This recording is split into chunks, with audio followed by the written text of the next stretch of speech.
What's going on, guys? Welcome back to The Wave. I'm your host, Coach Andre, and today we're turning our attention to the Golden State Warriors. We'll cover everything you need to know about their offseason outlook, from a recap of the 2024-25 season to a thorough analysis of the roster, contract situations, and draft assets. We'll also break down their cap space, key areas for improvement, what moves the front office could make as they look to maximize their championship window. Whether you're a lifelong Warriors fan or just fascinated by NBA team building, this video will bring you up to speed on Golden State's current position and what to watch for as the offseason heats up. Let's dive in. The Golden State Warriors 2024-25 season was a tale of two halves. A campaign that started with promise, spiraled into uncertainty, and then was jolted back to life by one of the boldest midseason moves in franchise history. Early on, the Warriors looked like a team clinging to the last threads of their dynasty. They opened the year with a solid 12-3 run, but by mid-season, the wheels had started to wobble. From December through January, Golden State stumbled to a 4-9 record, dropping them below 500 and into the play-in tournament conversation.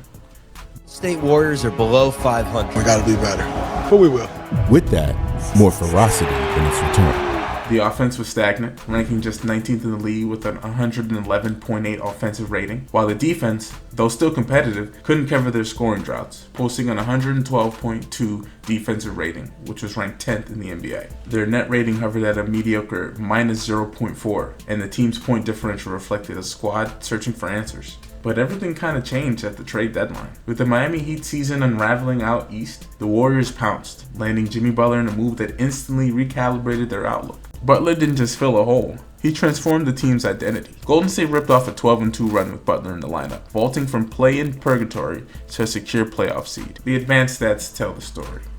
The Golden State Warriors' offensive rating soared from 111.8 to 120.7, landing them the 5th best in the NBA. Their defensive rating improved from 112.2 to 108.9, ranking them 3rd. Their net rating skyrocketed from minus 0.4 to 11.7, ranking them 2nd. Their points per game jumped as well, from 111.5 to 121, and the team's free throw rate and accuracy climbed to elite levels, which were first in the league in both attempts and percentage. This also helped their offense as well, as their assists per game leapt to a league best 31.4, and the Warriors became the NBA's top team in steals and opponent turnovers, signaling a defense that was both active and opportunistic. Jimmy Butler's impact was felt everywhere, on the scoreboard, in the locker room, and in the confidence of his teammates. Steph Curry, freed from the burden of carrying the offense alone, saw his efficiency spike. Nearly 10% more of his three-point attempts were classified as open or wide open, and he averaged 28.8 points on 47% shooting with Butler at his side. The Warriors' ball movement improved, their defense tightened, and suddenly, the Western Conference looked wide open. The playoffs, however, brought a dose of reality. After a gutsy play-in win and a 7-game dogfight against Houston, the Warriors ran out of gas in the Western semifinals, falling to the Timberwolves in 5 games. Proved too much to overcome. Injuries to Curry, combined with the lack of depth, proved too much to overcome. The abrupt ending was a disappointment, but the second half surge, fueled by Butler's arrival, reframed the season as a step forward, not a step back. In summary, the 2024-25 Warriors were the definition of a team reborn midstream, flawed and fading early, but revived by a blockbuster trade and a new sense of belief. The numbers don't lie. This was a team transformed, and with a full offseason to build around their new core, Golden State heads into the summer with momentum and hope that their championship window isn't closed yet. If you're loving these in-depth NBA recaps, don't just watch. Get involved. Drop a comment below with your take on the Warriors season, hit that thumbs up if you enjoyed the breakdown, and smash subscribe so you're first in line for every new episode. Want more? Check out our playlist for deep dives on every team's offseason moves, and join the Wave community to stay locked in with the smartest hoop fans around. Don't miss out. Let's ride the NBA wave together. Looking ahead to next season, the Warriors roster is a fascinating blend of aging legends, recent All-Star additions, and emerging young talent, leaving the front office with big decisions as they try to squeeze one more title run out of the Curry era. Looking at the projected starting 5, it's a testament to both continuity and transformation. Steph Curry remains the engine, coming off an All-NBA campaign where he averaged 24.5 points and 6 assists, still capable of warping defenses. They have Buddy Hield at shooting guard, who at times could provide elite floor spacing after leading the league in 3-point makes and playing all 82 games. Again, they have Jimmy Butler, who they got mid-season, who helped spark a late-season surge and brought much-needed grit, playmaking, and defensive intensity. Of course, they have Draymond Green at the power forward, the emotional leader and defensive orchestrator, who's still versatile enough to guard 5 positions and quarterback the offense. And they'll have either Trace Jackson Davis or Quinton Post locking down the center position. Each of these players come with their own skill sets, Jackson Davis with his activity and finishing, and Post with his shooting and size. Looking at the bench, the Warriors have Brandin Podziemski, who emerged as a key rotation guard, averaging 11.7 points and 5.1 rebounds. He also showed signs that he can keep the offensive heartbeat alive with Curry off the floor. The Warriors also have Moses Moody, who continues to develop as a two-way wing, providing a scoring punch and defensive versatility. There's Jonathan Kuminga, who at this time is currently a wild card. While his free agency is up in the air, if he does stay with the Golden State Warriors, he brings athleticism, slashing, and upside as a potential star. Gary Payton II offers defensive energy and lineup flexibility, while Kevon Looney remains a trusted veteran big, even as his role has slowly diminished. Guy Santos and a handful of other guys round out the end of the roster, giving the Warriors some young talent to develop. It's obvious what the strength of the roster is. A battle-tested core of champion DNA, a new all-star in Jimmy Butler to lighten Curry's load, and a whole sea of young players ready to step into bigger roles. With the way their assets are constructed, the Warriors do have a little bit of flexibility to chase upgrades, whether that be in free agency or in the trade market. But the weaknesses are just as apparent. The Warriors still lack a true interior presence. Their front court depth was exposed in the playoffs, and the bench scoring remained inconsistent when Curry off the floor. With Jonathan Kuminga's contract situation unresolved and several veterans hitting free agency, the front office faces a pivotal summer. Do they double down and chase another ring, or start preparing for the post-Curry future? One thing's certain, the Warriors have options, but the window for this core is closing. This offseason is a defining moment. Will they reload for one last run, or begin the slow pivot to the next era of Warriors basketball? The canvas is set, and it's up to the front office to paint a picture worthy of the dynasty's legacy. When it comes to draft capital, the Warriors find themselves in a far different position heading into the 2025 NBA draft. Years of win-now trades, most notably the Jimmy Butler deal, have left Golden State with one of the thinnest draft cupboards in the league. Their 2025 first-round pick is actually owed to Miami, which was only protected if it was a top 10 pick. The second-round situation isn't much better. Their pick is tied up in a web of swaps and protections involving multiple teams, making it highly unlikely they have a selection in the second round either. So the question is, what can Golden State do with such little draft capital? There are options while they are limited. Of course, they can get aggressive in the trade market, leveraging future firsts, young players like Jonathan Kuminga or Brandin Podziemski, and expiring contracts to chase upgrades. The Warriors can also use their remaining financial tools, like the non-taxpayer mid-level exception, to target impact free agents who can fill roster gaps without the draft. They can also do a sign and trade, especially with Kuminga's restricted free agency. Packaging him in a deal could bring back established talent or future assets. And of course, they can go the player development route. With no new rookies expected though, Podziemski, Jackson Davis, Quinton Post, and Moses Moody would be expected to take another leap in their career. The way that things are shaped out, it's more than likely that Golden State will see the draft come and go. That puts even more pressure on the front office to be creative. They gotta use trades, free agency, and internal growth to keep the championship window alive. For a team built on stars and bold moves, the lack of draft capital is just another challenge as they navigate trying to chase one more ring. Now, when it comes to the salary cap, the Warriors are entering the offseason with their hands tied tighter than almost any team in the league. Golden State's projected payroll for 25-26 sits at a staggering $170.5 million.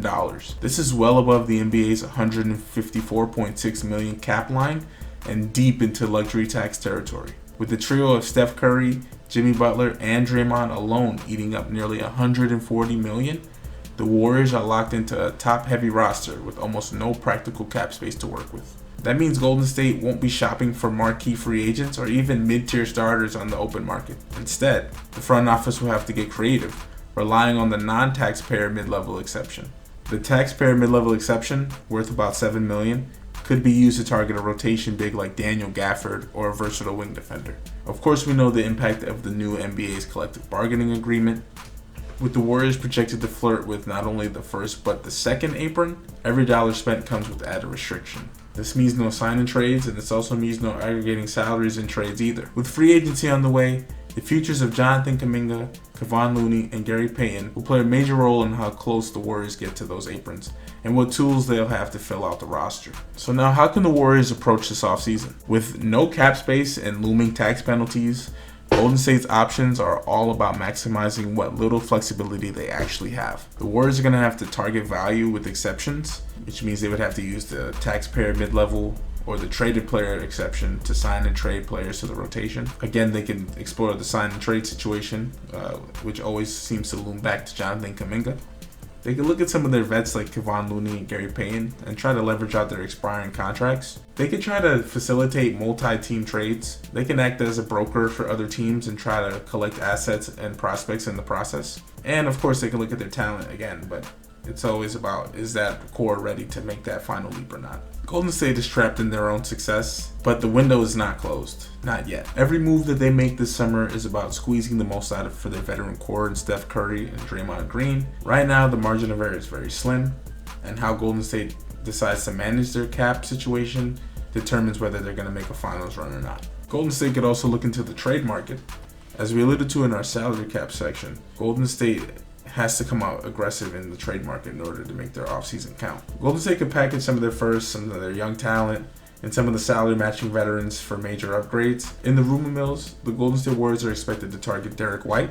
Golden State is reportedly willing to trade Moody, Hield, Podziemski, and future firsts in conversations that involve him as well. It's a pretty steep price, but White's defense and his playmaking along with his basketball IQ is one ingredient that is definitely missing in this playoff run for the Warriors. I know we keep alluding to Jonathan Kuminga, but it's finally time we discuss what's going on. After having some breakout games against the Minnesota Timberwolves in their second round loss, where he averaged 19.4 points, 6.2 rebounds, and showcased his two-way potential, which made him a lottery pick in the first place, Kuminga's value has never been higher. If the Warriors aren't willing to sign the ticket in free agency, a sign and trade could bring in a starting caliber player or additional draft capital. You got teams like the Nets, Wizards, and Bulls who are circling, and Chicago reportedly dangled Vucevic, Ball, and a protected first round pick in potential packages. And of course, you have the veterans like Looney, Payton, and Hield, who contenders might be attracted to, who are looking for depth, experience, and who are trying to match salaries. If the Warriors move these pieces in the right way, they could find themselves with a good rotational upgrade and get some help that this team desperately needs. But what if the right move doesn't show itself? Golden State should then focus on incrementally upgrading their roster, using their exceptions to target some rim protectors, versatile wings, and bench scorers, while also trying to develop their talent at the same time. Let's take a look at the Warriors front office and their coaching. The Warriors leadership structure remains one of the most stable in the NBA, with Mike Dunleavy Jr. entering his third season as general manager and Steve Kerr set to return for his 12th year as head coach. Mike Dunleavy's tenure has been marked by calculated aggression and a deep understanding of the team's culture. He's not afraid to make a move if a transformative player becomes available, but equally he's also focused on the team culture as well. Right now, the front office priority is reshaping the supporting cast around Curry, Butler, and Green by targeting upgrades in the middle of the rotation rather than chasing another superstar. On the sideline, you have the basketball mastermind of Steve Kerr, who continues to guide the Golden State's on-court identity. Next to Steve Kerr, you have lead assistant Terry Stotts, who brings his own head coaching pedigree and offensive creativity. The synergy between Dunleavy and Kerr is a major asset for the franchise. Both are aligned in their philosophy, prioritizing winning now, maintaining a strong locker room culture, and adapting to the evolving NBA landscape. With Dunleavy's bold leadership and Kerr's steady hand, Golden State enters the offseason prepared to make the toughest decisions necessary to keep their dynasty alive for one last run. The needs for the Warriors going into next season are pretty clear, and the numbers do back it up. The Warriors need size, physicality, and interior defense. Despite boasting a top 10 defense for much of the year, the Warriors' lack of size was exposed against bigger, more physical teams. The Warriors finished just 18th in total rebounds per game with 42.4, and often struggled to contain opposing bigs in the paint. Jackson Davis and Post, the Warriors starting centers, combined for only 9.6 points and 8.5 rebounds per game, and neither provided the rim protection or physical presence needed in deep playoff battles. Another area of concern is the consistent secondary scoring. While Steph Curry carried the scoring load with a little bit of contribution from Buddy Hield, the Warriors ranked just 15th in three-point percentage with 36.4% and 20th in effective field goal percentage. Outside of Curry and occasionally Hield, The rest of the roster shot only 34.6% from deep, limiting their spacing and allowing defenses to collapse on their stars. The offense stalled a lot too with Curry off the floor, and the team's overall offensive rating of 113.8 was only 13th in the league. Solid, but it's not elite for a contender. The bench is also a place of concern. The truth is that the bench lacked a consistent sixth man or a secondary creator to stabilize the offense. And when injuries hit or the defenses keyed in on Steph Curry or Jimmy Butler, the second unit struggled to generate quality looks and maintain leads. And while we all know the Warriors for having a high-octane offense, this also left them vulnerable for fast breaks and live ball turnovers. Limiting turnovers and improving transition coverage will be crucial, especially if they're trying to make a deep playoff run. Honestly speaking, the Warriors are still in the mix in the Western Conference, but if they don't address these statistical weaknesses, they'll remain a step behind in the NBA's title favorites. There are a few wild cards the Warriors should consider as well. Of course, NBA fans know of Jimmy Butler and him being a complete wild card. We all know Jimmy Butler for being a star, averaging 19.2 points, 6.6 rebounds, and 5.2 assists when he was injected into the Golden State Warriors offense. And of course, his offense did help him surge in the second half of the season. But there's always that uncertainty with Jimmy Butler. Is Jimmy Butler gonna kind of stay and want to be a part of the Warriors run, or is he kind of looking elsewhere? We can't really tell with Jimmy Butler, and it's just time will tell with that. Another X factor is that championship course window. With Steph at 37 and Draymond at 35, any injury or sudden decline could throw this Warriors' chances of making the finals out the window. There's a lot of factors that play into Golden State's fate, whether that be Butler's buy-in or the fate of their championship core. If the cards go in the right favor, the Warriors can make a title run. The Warriors are in the shadow of their own dynasty, but unlike so many teams clinging to the past, they actually have a path to real contention. Front office has been bold, aggressive, and willing to take risks, and now the pressure is just on these moves turning into banners and not just headlines. Golden State is in a win-now position. They still have their core of Steph Curry, Draymond Green, and Jimmy Butler, and the numbers do speak for themselves. Golden State has to make their mind up. Are they going to be a championship contending team, or are they going to start looking into the post-Steph Curry era? Only time will tell. And that's the full breakdown on where the Warriors stand as they enter one of the most pivotal seasons in their franchise's history. The front office has proven it's willing to be bold and aggressive, but now the challenge is turning those moves into another real run at a title. Are the Warriors going to double down and reload for one last push, or are they thinking about more creative ways to keep pace with a rapidly evolving Western Conference? The margins are shrinking rapidly, and the window of time for the core is closing. And with that, the pressure is now on them to be innovative and find ways to bring ambition to the Bay. Hey, if you enjoyed the deep dive, make sure you hit the like button, subscribe, and ring the notification bell so you never miss an episode of The Wave. I want to hear your comments down below. Drop them. What do you think Golden State should do? And who do you think the X factor for the Warriors next season will be? I'm Coach Andre, and you're watching The Wave. Thanks for tuning in, and I'll catch you guys on the next one.